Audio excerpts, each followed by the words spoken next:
The colonel was hunched over a field radio in a farmhouse south of Cisterna. Outside, the flat Italian marshland was still dark, the air cold and thick with the smell of standing water and turned earth. A kerosene lamp threw shadows across the rough stone walls. Inside, the static crackled with voices he recognized. Voices that were getting more desperate by the minute. It was January 30, 1944, and Colonel William Darby was listening to his Rangers die.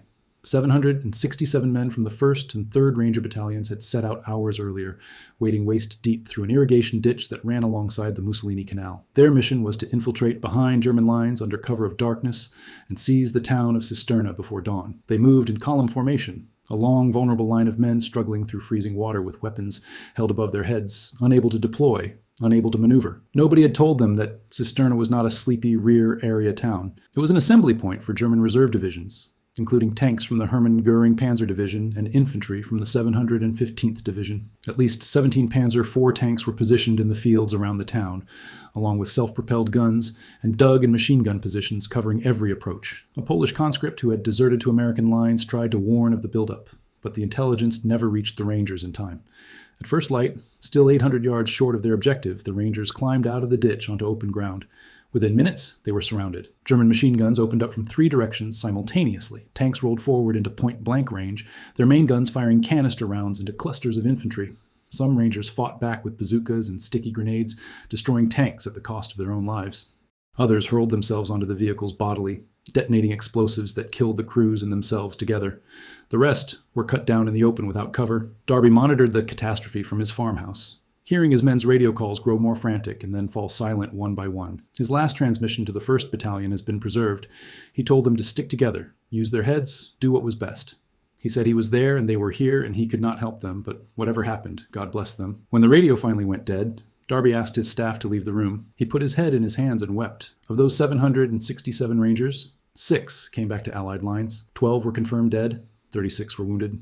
743 were captured. The 1st and 3rd Ranger Battalions ceased to exist as fighting units. The 4th Ranger Battalion, attempting a relief attack, lost another 30 killed and 58 wounded without breaking through. The Ranger Force was permanently disbanded, its survivors distributed to the 1st Special Service Force.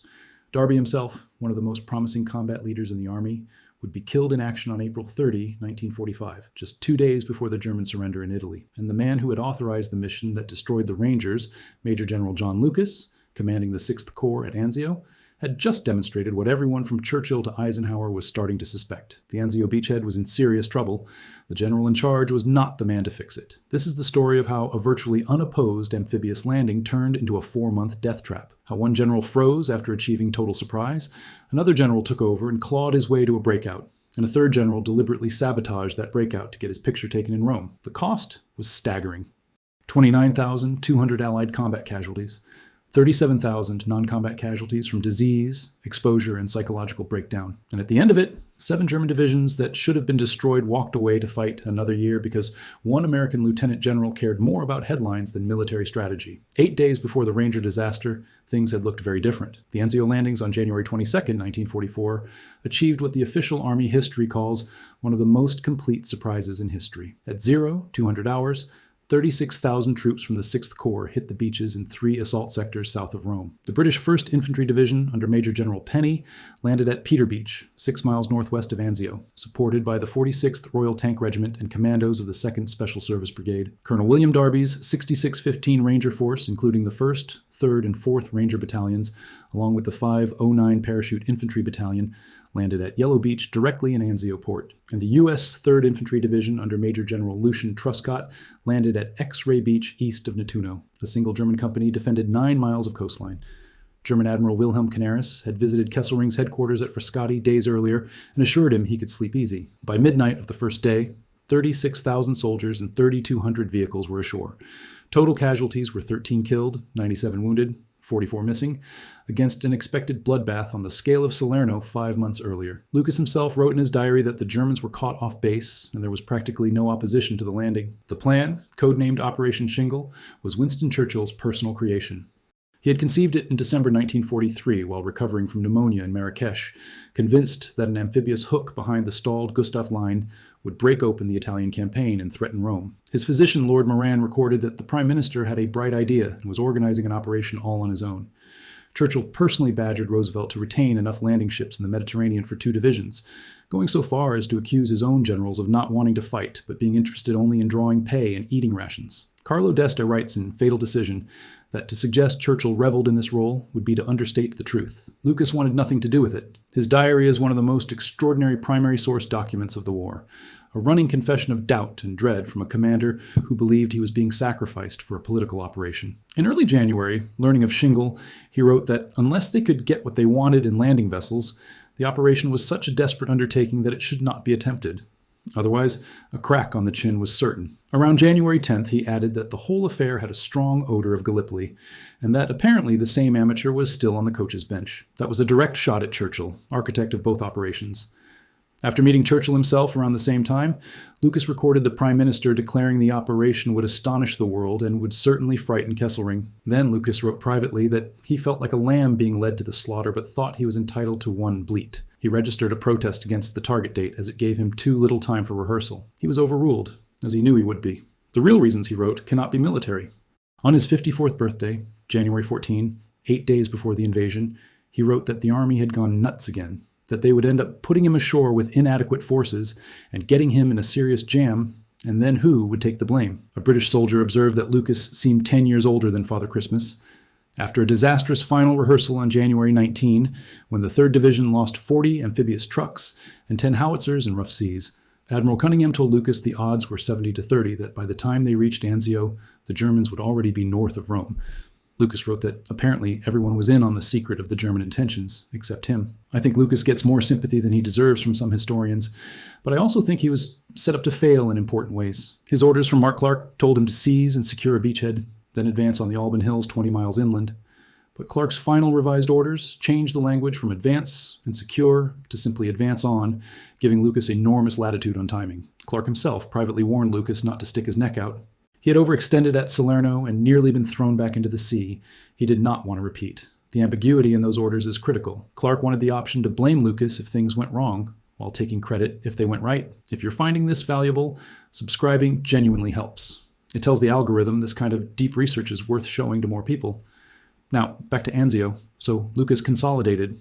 He dug in, he expanded the beachhead to 7 miles deep and 15 miles wide, then stopped. And the Germans, who had been caught completely flat-footed, used every hour he gave them to rush reinforcements south from all over Italy. According to Brigadier General Siegfried Westphal, Kesselring's chief of staff, there had been no significant German units between Anzio and Rome on the day of the landing. An imaginative, bold strike by enterprising forces could easily have penetrated into the interior. Naval historian Samuel Eliot Morrison offered a more sympathetic view of Lucas's caution, calling the operation either a job for a full army or no job at all, and arguing that to attempt it with only 2 divisions was to send a boy on a man's errand. Rick Atkinson, in The Day of Battle, ultimately comes down somewhere in between. He writes that more than 60 years after the Allied perdition at Anzio, Lucas's caution seems sensible and even inevitable, given Clark's woolly instructions and Alexander's hail fellow approbation. By January 25, General Eberhard von Mackensen arrived to command the newly activated German 14th Army, establishing a 2-corps structure with the 1st Parachute Corps and the 76th Panzer Corps. By January 29, 71,500 German troops faced 69,000 Allies. The beachhead measured roughly 18 miles long by 9 miles deep, and every inch of it was visible from German observation posts on the Alban Hills, the remnants of a long dead volcano 20 miles inland. There was no rear area, no safe zone. Ernie Pyle, who covered Anzio for the wire services, wrote that this was a new kind of warfare, that the whole beachhead was the front line. The soldiers developed a hunched-over shuffle under constant observation they called the Anzio Amble. They called the beachhead itself the bitchhead. Axis Sally, the German propaganda broadcaster, called it the largest self-supporting prisoner of war camp in the world. When the beachhead stalled, Churchill's frustration produced one of the war's most quoted lines. In his memoirs, he wrote that they had hoped to land a wildcat that would tear out the bowels of the enemy. Instead, they had stranded a vast whale with its tail flopping about in the water. On February 10, he wrote to Alexander complaining about logistics at the beachhead, asking how many of their men were driving or looking after 18,000 vehicles in this narrow space. We must have a great superiority of chauffeurs, he added, but that was just the beginning. Hitler ordered Kesselring to lance the abscess south of Rome. The result was Operation Fischfang, meaning fish haul, launched at 0630 on February 16 with a massive barrage from 370 artillery pieces. 8 German divisions drove forward with a 3-to-1 advantage at the point of attack down the Anzio to Albano Road, aimed at splitting the beachhead in two. The brunt fell on the 45th Infantry Division's 157th and 179th Infantry Regiments. By February 17th, the Germans had ripped a 2-mile gash in the American front, overrunning forward positions and pushing through the area around a crucial terrain feature the soldiers called the flyover, an unfinished railroad overpass that had become the fulcrum of the fighting. By February 18th, they reached the final beachhead line, the last prepared defensive positions, less than 7 miles from the sea. German troops could see the water. What stopped them was not brilliant generalship from the command post. It was the desperation of ordinary men in an extraordinary moment. Supply clerks, typists, mechanics, military police, sailors, stevedores, truck drivers, engineers, chaplains, radio operators, and cooks grabbed whatever weapons they could find and fought as improvised infantry alongside the battered remnants of the 45th Division. Allied artillery, outshooting the Germans by roughly 10-1, smashed successive formations before they could exploit their gains. Captain Felix Sparks of the 45th Division called in artillery on his own position when German troops overran it. The U.S. Army Center of Military History records that the beachhead survived Fishfang by the narrowest of margins. Allied battle casualties were roughly 3,500 against at least 5,389 German losses. A final German offensive on February 29, Operation Seitensprung, cost another 3,500 German casualties and 30 tanks before Hitler was persuaded to abandon counterattacks on March 6. The damage to Lucas was irreversible. After visiting the beachhead on February 14th, General Harold Alexander wrote to London that he was disappointed with 6th Corps headquarters, calling them negative and lacking the necessary drive and enthusiasm to get things done.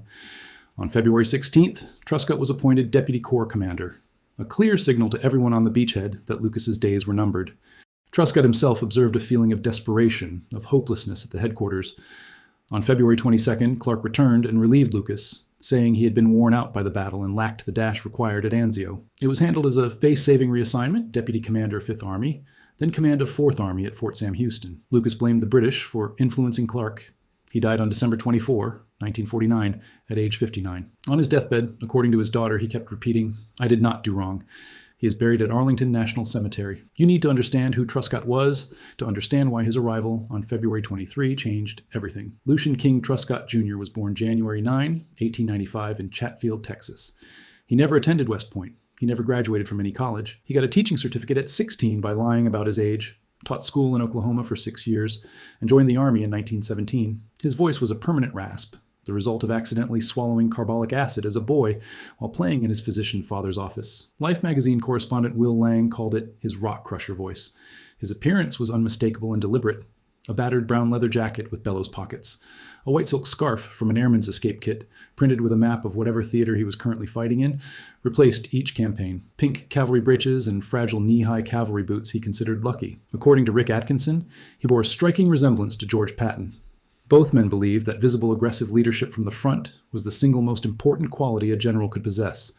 4 Chinese-American cooks tended him throughout the war, ensuring fresh flowers adorned his mess table even at the front, a small touch of civilized routine amid the chaos. Truscott had already made himself famous for the Truscott Trot, a forced march pace of 5 miles per hour for the first mile, then 4 miles per hour sustained. That was double the standard Army pace of 2.5 miles per hour. He had adopted it from the Rangers and commandos he helped train in Britain, where he had personally named the 1st Ranger Battalion and selected William Darby to command it in June of 1942. Every battalion in his 3rd Infantry Division could sustain this pace, carrying full combat loads. In Sicily, his training paid extraordinary dividends in mountainous terrain. Patton rated him 5th out of 155 general officers. Eisenhower later ranked him the 6th most valuable American officer in Europe, and his most capable Army commander after Patton. His blunt philosophy has been recorded in multiple sources. You play games to win, not lose. And you fight wars to win. That is spelled W-I-N. And every good commander has to have some son of a bitch in him. If he does not, he is not a good commander. What Truscott did upon taking command was swift and symbolic. Within 24 hours, despite severe laryngitis, he visited every unit on the beachhead, a practice he continued routinely under enemy fire for the next 3 months. Where Lucas had worked from a wine cellar deep beneath the Borghese villa in Nettuno, Truscott lived and worked above ground like his men, sending a powerful signal that the days of bunker leadership were over. He hung an enlarged Bill Malden cartoon in his war room showing 2 GIs in a foxhole. The caption read, "The hell, this ain't the most important hole in the world. I'm in it." He reorganized artillery employment, summoning Major Walter Kerwin from the 3rd Division to implement massed fire techniques across the entire Corps.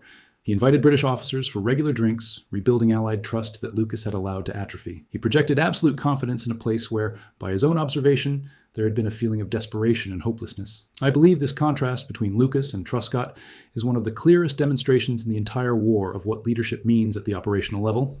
Same men, same terrain, same enemy, same logistical situation, different commander.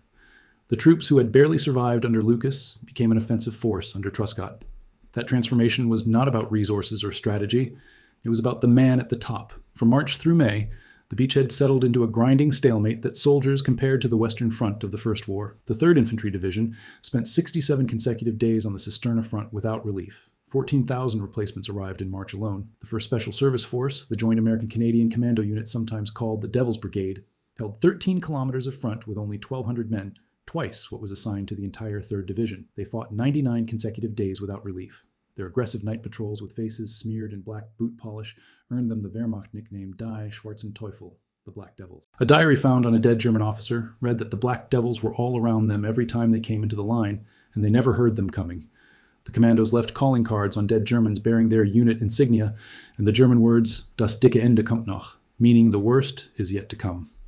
2 German Krupp K5 railway guns, the Allies called Anzio Annie, and Anzio Express terrorized the beachhead from tunnels on the Ciampino to Frascati rail line, roughly 30 kilometers away. Each gun fired 560-pound shells that made an express train sound as they arced in. The crews would roll the guns out of the tunnel, fire up to 15 rounds per hour, then retreat inside before counter-battery fire arrived. The guns were eventually recovered by the Allies in June. One is now displayed at Fort Gregg Adams in Virginia, inside a building that was literally constructed around the gun because it was too large to move through any door. But Truscott was planning obsessively. By mid-May, reinforcements had built 6th Corps to approximately 150,000 troops in 7 full divisions, including the newly arrived 36th Infantry Division. The German 14th Army opposite had been weakened, its best mobile divisions pulled out as reserves. Truscott prepared 4 alternate breakout plans at Clark's direction. Buffalo, a drive northeast through Cisterna to Valmontone, Turtle, northwest up the Via Anziate, Grasshopper east toward Latoria, and Crawdad, northwest along the coast. The one that mattered was Buffalo. If 6th Corps drove through Cisterna to the town of Valmontone and cut Highway 6, the main German supply and retreat route from the Casino front, the entire German 10th Army would be trapped between the beachhead force and the Allied armies pushing north after finally breaking through at Casino in Operation Diadem. Alexander personally selected Buffalo on May 5th, calling it the only operation likely to produce worthwhile results. At 05:45 on May 23, 1,500 Allied artillery pieces opened the bombardment. After a 40-minute pause for close air support, 7 divisions surged forward. The 1st Armored Division under Major General Ernest Harmon attacked on the left. The 3rd Infantry Division under Brigadier General John O'Daniel, known as Iron Mike, drove straight for Cisterna. The 1st Special Service Force under Brigadier General Robert Frederick pushed on the right. The 45th Infantry Division penetrated beyond Carano on the far left. The 34th Division held the base. The 36th waited in reserve. British 1st and 5th Divisions conducted diversionary attacks on the coastal flank. The cost was immediate and enormous. The 1st Armored lost 100 tanks and armored vehicles on the first day. The 3rd Infantry Division suffered 955 casualties, the highest single-day total for any U.S. division in the entire war, but the Germans were cracking. The 362nd Infantry Division lost roughly half its fighting strength and, according to the official history, refused to withdraw, and as a consequence, had virtually ceased to exist. On May 24th, a patrol from the 2nd Corps heading north from Casino met 6th Corps engineers heading south, ending 125 days of beachhead isolation. On May 25, Cisterna fell after brutal house-to-house fighting. Elements of the 1st Armored Division were within 3 miles of Valmontone. 4,838 German prisoners were taken in 2 days. Operation Buffalo was working exactly as planned. Here is where the decision becomes indefensible. On the evening of May 25th, with Valmontone within reach and the German 10th Army streaming north toward the trap, Mark Clark sent his operations officer, Brigadier General Donald Brann, to deliver new orders to Truscott. Clark himself was conveniently at his command post on the southern front, not on the beachhead. The order changed everything. Instead of continuing the drive on Valmontone to cut Highway 6 and trap the 10th Army, the bulk of 6th Corps, the 1st Armored Division, the 34th, 45th, and 36th Infantry Divisions, was to turn 90 degrees northwest toward Rome. Only the 3rd Infantry Division and 1st Special Service Force, an insufficient fraction of the Corps, would continue toward Highway 6. Truscott's reaction is the most quoted passage of the Italian campaign. In his 1954 memoir, Command Missions, he wrote that he was dumbfounded. He protested that the conditions were not right, that this was no time to drive northwest where the enemy was still strong. They should pour maximum power into the Valmontone Gap to ensure the destruction of the retreating German army. He said he would not comply without first speaking to Clark in person. But Clark was not on the beachhead and could not be reached even by radio. Written orders followed the next morning. Clark notified Alexander of the change late that same morning, by which time it was a fait accompli. Alexander issued no countermanding order. The official U.S. Army history notes that either Alexander was accepting with grace a virtual fait accompli, or the Valmontone maneuver had lost its principal champion. I should note that the official record presents a complicating detail. Contemporary evidence suggests Truscott may have initially reacted somewhat more favorably to the shift than his memoir later claimed, objecting primarily to a frontal attack along Highway 7 rather than the overall change in direction. His memoir, written a decade later, sharpens the criticism considerably, but regardless of the nuance in Truscott's initial reaction, the military consequences of Clark's order were the same, and they were catastrophic. I believe this is the single worst command decision any American general made in the Mediterranean theater, and I think the evidence for Clark's motive is beyond dispute. His own memoir, Calculated Risk, published in 1950, makes it explicit. He wrote that they not only wanted the honor of capturing Rome, but felt they more than deserved it. He cast himself as the first commander to take Rome from the south since the Byzantine general Belisarius in 536, over 1,400 years earlier. He told Truscott flatly on May 6th that the capture of Rome was the only important objective. According to official army historian Sidney Matthews, Clark wanted Rome because of the prestige, and because he feared Alexander would let the British Eighth Army share in the triumph. Clark reportedly stationed military police at road junctions to refuse entry to British vehicles approaching the city. The clock was ticking. Clark knew Operation Overlord, the Normandy invasion, was scheduled for June 6. Rome had to fall before D-Day, or his victory would vanish from the front pages. His race was not against the Germans. It was against the calendar. What happened next should have ended his career. Kesselring through reserve divisions, including the Hermann Göring Panzer Division, rushed 150 miles from Livorno into the Valmontone Gap to hold Highway 6 open. For 4 days, these forces fought the understrength 3rd Division to a standstill near Artina, just 3 miles from the highway. 7 divisions of the German 10th Army withdrew north through the gap while the trap stood open. Meanwhile, on Clark's chosen northwest axis, the main body of 6th Corps slammed into the strongest German defenses on the entire front. 3 divisions of the 1st Parachute Corps were dug into the Caesar Line. 2 bloody, fruitless days of frontal attacks at Lanuvio and along the Anzio to Albano Road gained nothing. The breakthrough finally came, not from Clark's plan, but from an improvised flanking move by the 36th Infantry Division, which found an undefended gap atop Monte Artemisia on May 30 and outflanked the entire Caesar Line from above. The 3rd Division finally seized Valmontone on June 2, a full week too late to trap anything. The German 10th Army was long gone. General Mackensen was relieved of command of the 14th Army. Kesselring declared Rome an open city on June 3. Carlo d'Este calls Clark's order as militarily stupid as it was insubordinate. Rick Atkinson says Clark acted with duplicity and bad faith. Alexander's post-war verdict was blunt. He could only assume that the immediate lure of Rome for its publicity value persuaded Clark to switch the direction of his advance. A revisionist minority led by historian James Holland argues that the German 10th Army actually retreated through parallel mountain valleys east of the Via Casalina and could not have been trapped at Valmontone regardless. I have read Holland's argument carefully, and I think it understates the chaos a full-strength American corps sitting astride Highway 6 would have inflicted on a retreating army whose logistics, artillery, and vehicles depended on that road. Truscott, who was there and who had designed the entire operation, believed total destruction was achievable. I find his judgment more persuasive than theories developed decades later. Clark entered Rome on June 4, 1944. His entourage of photographers accompanied him. According to multiple accounts, he insisted on being photographed only from his left profile, his good side. At the city's edge, he stopped for a picture in front of a large Roma sign. Sniper fire struck the sign while he posed, a bullet hole visible beneath the letter O in surviving photographs. Brigadier General Robert Frederick of the 1st Special Service Force, standing nearby with wounds from 2 of his 9 combat injuries, pointed at the incoming rounds when Clark demanded to know why his men were not advancing faster. Clark reportedly said he wanted the sign shipped to his office. On June 5, Clark held an impromptu press conference on the steps of the town hall on the Capitoline Hill, declaring Rome an American possession. Troops had marched past the Colosseum and down the Via of the Imperial Forms.